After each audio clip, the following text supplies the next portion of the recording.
so back again. Here we go. 33 equals 3x. So we said x is 11. And then, did anybody get measure of angle 2 yet? Measure of angle 2 is... So it's going to be 88 minus 23. Oh, so it is what? 75, right? 65. Yeah, is it 65?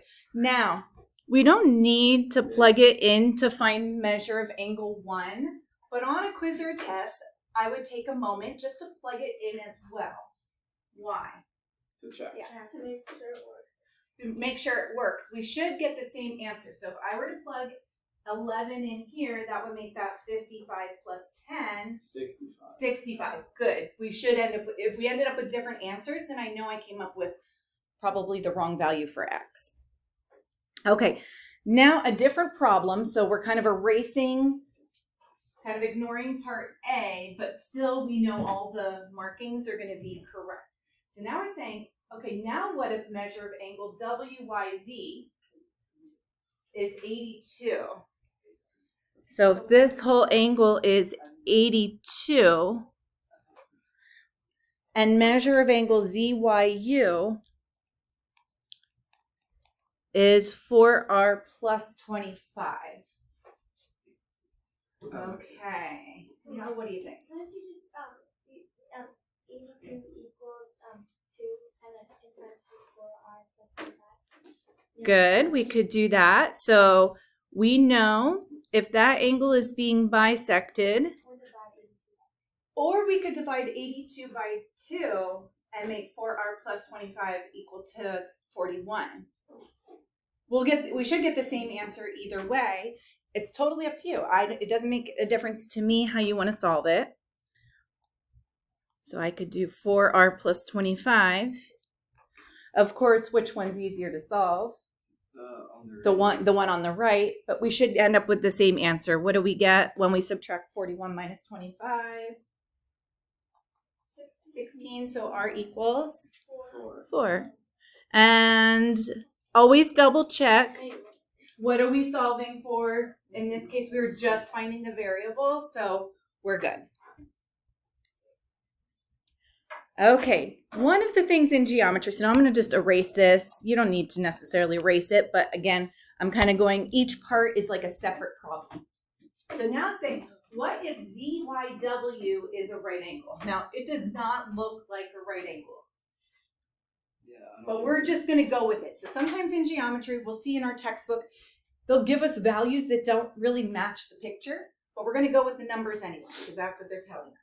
So if this is a right angle, how many degrees would that angle be? 90. So now I'm saying this angle is 90. So now what if this angle is 13A minus 7? Oh, it's 45. Okay, so that means we could do kind of the same thing as the last problem, but instead of an angle of 82 degrees, now we're saying this is 90. So we could say, oh, this has to be half of it. Yeah, Sammy? Wait, it's saying, oh, never mind. I thought it was saying ZYU was the right angle. I was going to say Oh, no, yeah, the whole thing is a right angle, so half of it would be 45. So 13A equals 52. 52 divided by 13. 4. Good. All right. Wait. Yes. Oh, you got 45 Because you divided by 90. yeah, so kind of like the last one, if this whole angle's 90, these two are congruent, so that would make each of these 45. Again, it doesn't look like a 90-degree angle, but if that's what they're giving us, that's what we're going to go with. Okay, angle relationships. Okay, so we're going to talk about different kinds of angle pairs. The first one, we're just going to talk about adjacent angles. Have we heard the word adjacent before? Next to. So we think of two angles that are next to each other. So, oops.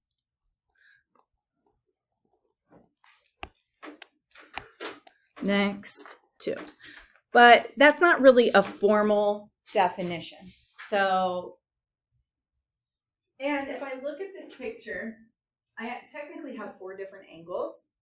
Adjacent angles always come in pairs. These are all pairs of angles. So these are 2 angles that have a common vertex and a common side, but no common interior points. Okay? The no common interior points basically means they cannot overlap. I'll give you an example. So if I give you, let's say this is A, B, C, D. So angle ABC and angle ABD are not adjacent. Why? Angle ABC. Because angle ABC is inside of angle ABD. So you can't have one angle. So if you look at the first part of the definition, according to this, this is true. Do these have a common vertex, these 2 angles? Yeah, vertex point B. Do they have a common side? Yeah, AB, or BA, I should say. But the last part. How is BA a common side and not BD? Well, because angle ABC is this angle, Oh, yeah. and ABD is this angle. So BA, that ray, is going to be the common side. So that's why when you think of adjacent, you're like, oh, a common vertex and a common side. But the very last part of that definition is very important because they can't have, right? So like these would be the common interior points because one is inside the other one. But in this picture, what angles would be adjacent to each other? We could say angle ABC and angle CBE. So this angle and this angle, because do they overlap each other at all? No. So they have a common vertex, point B, and they have a common side, which is ray BC, but they don't share any interior points. Now, that's not the only pair of adjacent angles. Do we have other adjacent angles in the picture? Yes. Yeah. So what would be another pair? Yeah, Zoe. ABD ABD, good. and So this one, DBE. DBE. Right? So this angle and this angle. Perfect. Okay. And there are more in this picture, but those are your adjacent angles. All right. Next, linear pair. Okay, again, we're always talking, notice I only listed 2 at a time. So these are pairs of angles. So a linear pair, first of all, they must be adjacent angles. So they have to be next to each other, whose non-common sides are opposite rays. In other words, we'll look at the first part of the word. They make a line. So here, what would be a linear pair? ABC. Oh, sorry, Jade, go ahead. ABC and ABD. ABD. Right. Okay. So if you look at, now, it's the same kind of picture as the last one, but the last one, adjacent angles don't have to necessarily make a line, whereas here, they have to, the non-common sides basically have to make a line. Okay. There are more pairs also, right? So you could do DBE and EBC would be another pair. Vertical angles, one more pair here. But these are non-adjacent. Okay, so that means they are not next to each other. They are formed by intersecting lines. Okay, so for example, let's say ABC. Well, if they're non-adjacent, it can't be DBA, and it can't be CBE. It would have to be DBE.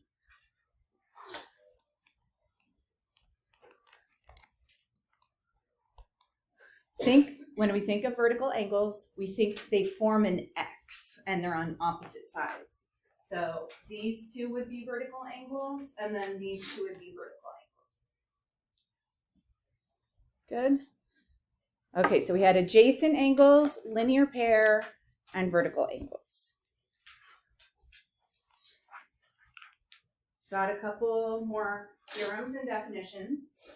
Okay, vertical angles theorem basically just says vertical angles are congruent.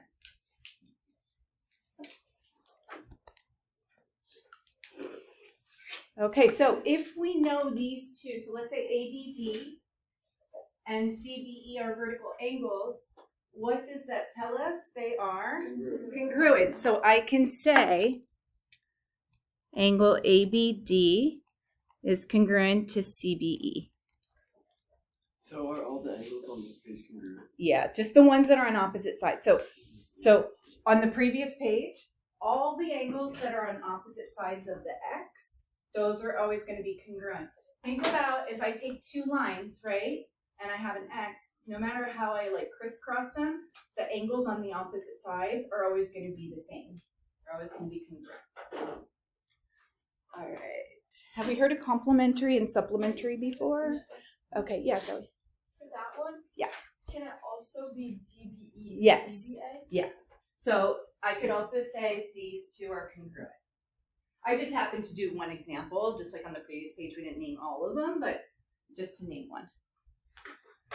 Okay, complementary. I saw some nods. We have heard complementary angles. Yeah. Okay, not complementary like I like your shirt. That's a compliment with an I, just so you know. Don't worry, I'm not going to take off for spelling, so if you forget. So complementary means, whoops, they add up to 90. Now, specifically, we're talking about pairs. So two angles whose sum is 90 degrees. So if A and B are complementary angles, this means measure of angle A plus measure of angle B equals 90. Notice I used an equal sign because it was equal to a number. I didn't say congruent here. And for this, you have to put like measure with that. Yeah. So whenever I use an equal sign for angles, we're going to put the little m in front. Okay. So you can't add, like, I can't say this. Wouldn't it be the measure of angle A and the measure of angle B out of the 90? Yes, that's why there's a little m in front. Oh, I didn't see you wrote that. That makes sense. So Yeah, if I say I angle, thought there should be an M and N. this doesn't make sense because angle A is referring to the actual picture. Can you add two pictures together? No, but you can add two measures together. You see the difference there? All right, Jonah? Early? Okay. It's not, I know, it's not exciting enough. Come on, we're talking about angles. It's so exciting. It'll get better, I promise. Okay. All right. Measure of angle A plus measure of angle B basically tells us angle A and angle B are complementary. And I'm all about abbreviating. If you want to write out the full word complementary, go for it. I'm totally fine putting in some nice little Did you leave angle B? Got to put the letter B. That's what I did. Don't worry, I won't say something lame like I was testing you. No, I just forgot it. Okay, so now we're going to apply some of those theorems. What kind of angles do we have in the first one? Okay, we had, Congruent. okay, they're congruent because they are, start to the V. Like a Vertical. Vertical. So these are vertical angles. So I know they have to be congruent. We just learned that theorem. So So equal to each other. They're going to make them equal to each other. So I know 5x minus 5 equals 2x plus 10. Okay, I'm going to give you guys a minute. None of these should be too difficult. And we're just solving for x here. Zoe, what'd you get? X equals 5. X equals 5. We agree? Yeah. 3x equals 15. Now, I didn't ask you to plug into the angle measure. However, this is really something I want to stress, especially when you get to the chapter 1 test. It takes a couple seconds to just plug in and make sure we get the same answer. So if I plug in x here, I'd have 2 times 5, so that would be 10 plus 10 gives us 20. 20 and 20. And I want to make sure I get 20 here as well, which we do, because 25 minus 5. So always just take a minute. That's the nice thing about geometry. You're most of the time we're able to plug things in and check our answer. Okay, how about B? What are we going to make these equal to? Jade? 90. So we have 3x minus 2 plus x plus 4 equals 90. Did you get the answer, Jade? X equals 22. Good. So 4x plus 2 equals, 90. So 4x equals 88. Again, if you plug this in, here we would get 26 degrees. Here this is 66 minus 2, 64. 64 and 26, do they add up to 90? Good. Okay, so again, checking that to make sure it makes sense. Okay, I think we have a couple more pages here. Okay, find the measures of 2 complementary angles if the difference in their measures of the 2 angles is 12. Okay, there's lots of different ways that we can go about this. Let's start with, what do we know about 2 complementary angles? We know 2 angles. Okay, so I'm going to show you there's a couple different approaches. Some of you might be able to just figure it out intuitively, meaning like in your head. I'm going to show you setting up some equations, like think about algebra. Right? If we have one angle is x degrees and one is y, so if we know x and y are complementary, they add up to 90. Now, what does difference mean? Like different. Well, it means difference. It means adding, subtract. So subtracting. So the difference in the measures is 12. So I can say x minus y equals 12. Oh, this should look familiar. This is a system of equations. You can use substitution or elimination. Elimination is really easy here because what happens if I just add those 2 equations? Yeah, I can just add these 2 together and we get what? 2x equals, 78. wait, add them. 90 plus 12. 102. And then x equals 51. So if I'm finding the 2 angle measures, right, I have 51 degrees and what's the other measure?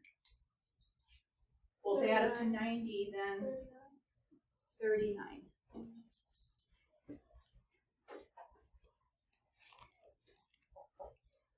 Okay.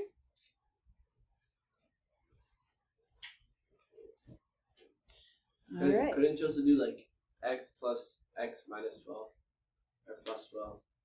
Yeah. So there's another, like, let's say we're going to do the next one. We're going to do something a little bit different on the next one. I could also say x is equal to the angle. And then if I told you one of the angles was 30 degrees, how would you find the complement? You would do 90 minus that, right? Like if I told you, I gave you an angle of 30, what's the complement? You'd be like, oh, 90 minus 30 is 60. So another way to do this is I could say, oh, my angle is 90 and my complement is 90 minus x. And if I take the difference of those 2 angles, I should get 12. So one way I introduced two variables. This way I only dealt with one variable. I'm going to end up with the exact same answer here. Does that make sense? Do we see that? Because I'll have x minus 90 plus x, right? So I still get the same 2x equals 102, and I still get 51. One of those flowers I smell. Smells like an airport. Do you smell that? Yeah, Coming in I do here. smell that. Smells like an airport. I know, it smells like the airport. Right? Okay, supplementary. So we had complementary or two angles that add up to 90. Supplementary means they add up to 180. So two angles whose sum is 180. So that means measure of angle 3 and 4 add up to 180. And what we call the converse, if we know two angles add up to 180, we know angle 3 and 4 are supplementary, and I'll use just SVPP for my abbreviation. 3 and 4 in this picture also happen to be a linear pair, which is something we'll talk about. So you see how they form a line? Yeah. Okay. Now, supplementary angles do not always have to make a line. They just have to add up to 180. Wait, how could they not make a line? You could draw them separate. So like I could draw an angle here. This is 120. And I could draw this one is 60. So even though they're not next to each other, they still are supplementary. Okay, now we have a more complicated word problem. Here we go. The measure of the supplement of an angle is 60 less than 3 times the measure of the complement of the angle. What is the measure of the angle? Okay, well, there are a few ways we could go about this, but I'm going to lean towards setting it up like the second way. The reason being, if I'm talking about an angle, a complement, and a supplement, then I'm going to end up with variables x, y, and z, which can get really complicated. So instead, I'm going to just stick with one variable, okay? So I'm going to start with, let's say x is equal to the angle. Okay, so what did we say the complement would be equal to? 60 minus 3x. Oh, yes, but just the defining it. Yes, we'll get to that, Zoe. We want to just do 90 minus x is the complement. How would you express the supplement of an angle? 180 minus x. Okay, so sometimes it gets a little more complicated because I have multiple things going on in the same word problem. Now, what we're going to do is we're going to read the sentence and we're going to put this into that notation, just like we would in Algebra 1. So the measure of the supplement of an angle, that's the 180 minus x. Right? All of this here is 180 minus x. The word is turns into equals 60 less than. So that means I'm going to take 60 away from something, right? Yeah. 3 times the measure of the complement. 3 parentheses 90 minus x. Good. Because we have multiple things going on in this. In the last one, we just had the angle and the complement. Now we've got the angle, the complement, and the supplement. So it's easier just to define our 3 pieces here and then just translate it into the sentence. Are we okay with that? All right, let's go solve. So we get 180 minus x equals 270 minus 3x minus 60. Okay. Now, when I end up solving, what is x going to give us? The measure of the angle, the original angle. Okay, so I'm going to get what? 2x equals 30 and x equals 15. And what is the measure of the angle? Oh, did I? No. Okay. 15. Now, what if I asked what's the complement? Then you would say 90 minus 15 and say, what is the supplement? And so on. Okay, good. Would you be able to check your answer here? Yeah. Yeah, just plug it back in and make sure that that works.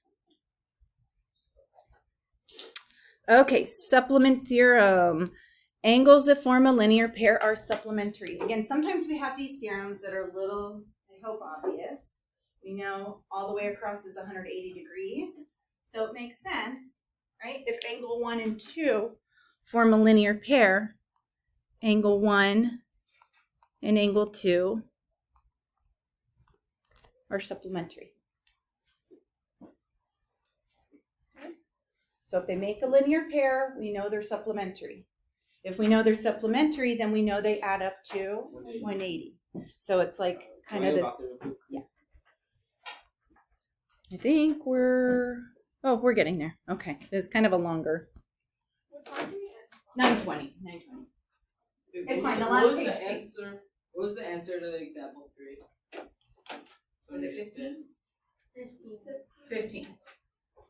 Okay, perpendicular. Hopefully you've heard perpendicular. Yeah. Parallel versus perpendicular. What do we know about perpendicular lines? They make a right angle. So they intersect to form right angles. The symbol for they are, okay, so complementary are two angles that make a right angle. These are one angle that is 90. Like, do you see what I'm saying? So complementary would be two that make a 90 degree. These are literally lines that make a 90 degree. Yeah. So if these lines are perpendicular, that implies they form four right angles. Because if there's a right angle here, well, we know vertical angles are the same, so these are right angles, and these add up to one. So all four have to be right angles there. Okay, let's find x and y so that these lines are perpendicular. Okay, so there's a question about these two angles are complementary. Why? Because these two have to add up to 90. So I know 6x and 3x has to equal 90. Again, what do we get for x here? 10, good.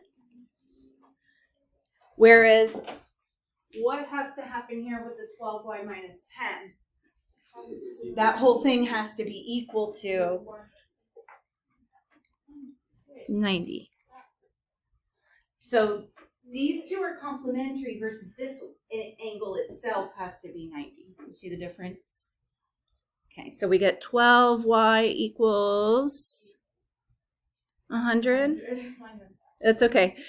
Now, 12 does not go into 100 evenly, so we're just going to leave it as an improper reduced fraction. What could we divide the top and the bottom by? 2.